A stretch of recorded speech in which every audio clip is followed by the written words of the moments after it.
Hi kids, today we're going to be creating a spooky tree.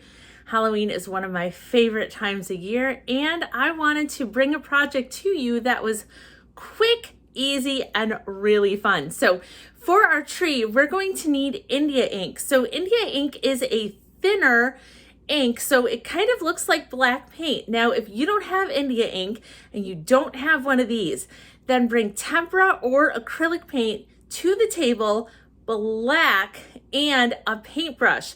So I'll be drawing with this. The only difference with you using acrylic or tempera paint is that there's going to be a little bit more dry time. So you will have to wait for it to dry. And then we're going to put chalk pastels on the back. So if you have India ink, this is a very quick project. If you have tempera and acrylic, it's pretty fast too. You're just going to need to let it dry. You can even dry it and speed that process up with a little bit of a hair dryer. You ready to create a spooky tree with me? Let's go. Okay, I am here with my India ink, and there's something really important to note about this India ink. It dries faster than tempera. So if you're using black tempera or you're using black acrylic, you just need to make sure that you allow a little bit more time for drying. Even so, the India ink does need to be dry before you add the chalk, but you'll see how fast that it dries. So I have a bingo dauber right here. You can use a paintbrush, but we're going to start with scribbling our tree in the middle. That's right, we're going to do this kind of thing. Back and forth. This is the trunk of our tree, so don't make it too wide or you won't have any room for really cool arms. And the reason we're scribbling is because we get some really nice jagged edges up here. And those are kind of fun. Okay, when we get something that looks kind of like the trunk of the tree, we're going to add these roots here at the bottom. So we're just going to kind of, remember there's no wrong or right way to add these roots. We want to make sure that we're just kind of letting them kind of go all over the place across the page. You can see this is what India ink looks like when it's a little too wet. And you can see this is almost dry already. That's one of the really nice things about using it. Okay, I think I'm gonna give mine just a little bit more of a root right there. Okay, now we're gonna add the arms. So what do you want your spooky tree to be doing? So mine, I'm gonna have the arm go up like this. And then he's gonna need kind of a spooky hand, right? So add like a few branches here that kind of go off. We're gonna thicken this area that goes into the actual trunk of the tree. Otherwise, his arms will be very skinny. So you can thicken a lot of it if you'd like. So now we need another arm. You don't have to. I like to give my spooky trees 2 arms. And I think I'm gonna have this one go up too. Gonna thicken it right there, give some spooky tree hands. Now it looks like my spooky tree is celebrating, putting his hands up in the air for a Halloween party. Okay, 2 more things we're going to do with this India ink. You can draw a moon in the background if you'd like. I like to, at the first thing, to draw horizon lines. So this is separating the sky from the ground. So it's coming across here. And then sometimes I like to either draw a fence or a moon. So it's your choice. So if you want to do a moon, you're going to start here, go all the way around. You can also add a fence and some more spooky trees. Let's go ahead and try a moon. So we're going to go around. Now, since this is the same material, we can just go through the tree. Oh, that was a pretty interesting looking moon here. It's pretty flat, kind of looks like a lemon, doesn't it? But that's okay, I'm not gonna let that stop me. So I have my squished moon, and now, you know, I still have room to add my fence. So I'm gonna actually add a couple of lines going across this way, and then a line going like this. Have my lines go this way, put another fence post right there. Now, if you don't have a moon, you can also add some trees. If you can fit them in there, you can always add them. Have a couple of little smaller trees in the background there. You can add faces to them or just kind of leave them there. I think I'm going to add 2 trees, and I'm just drawing through the fence. because it's the same material. So when it dries, it's gonna look pretty consistent. You can see that it's already drying and it all looks the same. So you don't have to worry about drawing through things. So I have some more spooky trees. I have my big spooky tree. I have my squished moon, and that is it for this India ink. So what we want to do is let it dry, and you can see this little root is still a little wet here, but the rest of my tree is already dry.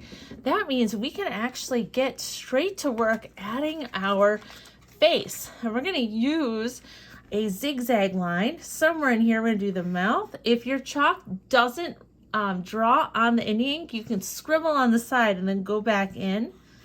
But we're doing a zigzag line, so you can do it however you'd like. And we're going to color that in with our chalk. Now, to make it extra spooky, our eyes aren't going to go flat, they're going to go at an angle.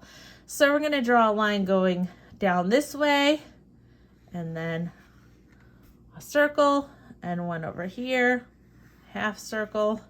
So because we've tilted those eyes, our tree looks a little bit more upset, a little bit more spooky. So now I've added those eyes. I can use my finger and just kind of spread the color a little bit. And then what's really fun is you can go in with another color. So like another orange, or if you use like even blue inside your mouth, and you want to just kind of go around the edges. It doesn't have to be perfect at all. You're just adding another layer of color. Just kind of let some of that color get inside. Just a tiny bit. You can see I wasn't super perfect. This is a spooky tree and everything is a little imperfect, even my squish moon here. So I have my face. What you can also do if you really want is you can take some brown and you can add some colors to your tree trunk if you want.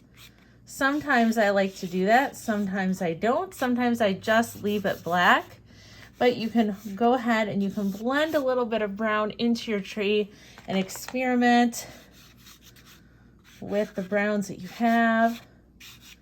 Make it a little bit different. So that is completely up to you. So for our moon, you can leave it white. You can add a little bit of this chalk pastel is already a little dirty, so I'm actually adding a little bit to that, and then just gonna see if I could add a little bit of yellow, just a little bit. Just to add some fun color to the background, to make it a little bit more interesting. And now it really does look like a lemon, doesn't it? So now I'm gonna decorate the back. So up until that horizon line is sky. One of my favorite ways to do the sky is to add a couple of different colors.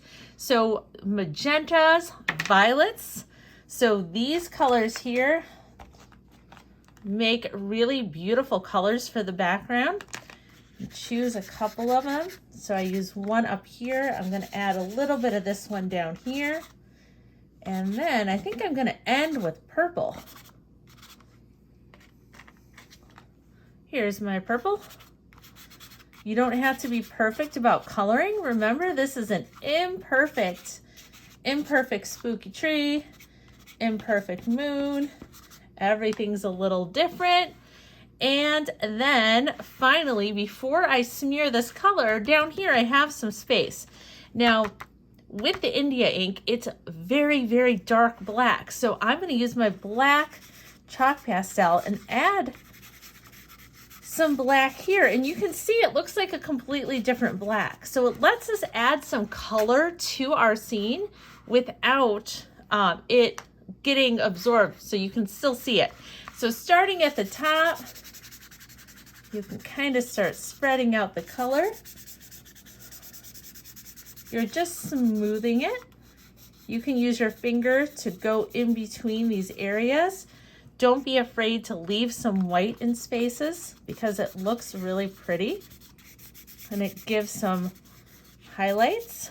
You can rub right over that India ink if you want, if that happens, instead of trying to get your finger into those smaller spaces.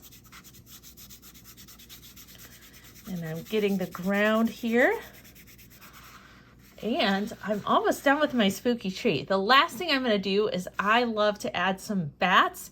And if you have any room, you can add them here. If you added a moon, one of the easiest ways to do that is just add a little black oval and then do a line that goes bump, bump, bump, bump, and then bring it back. Bump, bump, bump, bump, and then just color it in. You're not going for details here, trying to add eyes and a mouth to your bats. It's such a small area, and this is so thick, it's really hard to get in there. Let's see, maybe I'll add one over my moon. So start with the oval, bump, bump, bump, bump, bump, bump, bump, bump, and then just color it in. Remember, it does not have to be perfect. These bats are far away. Okay, everyone, make sure to tap it off and not blow just to release some of that extra chalk. And I hope you enjoyed creating this spooky tree with me. Until next time.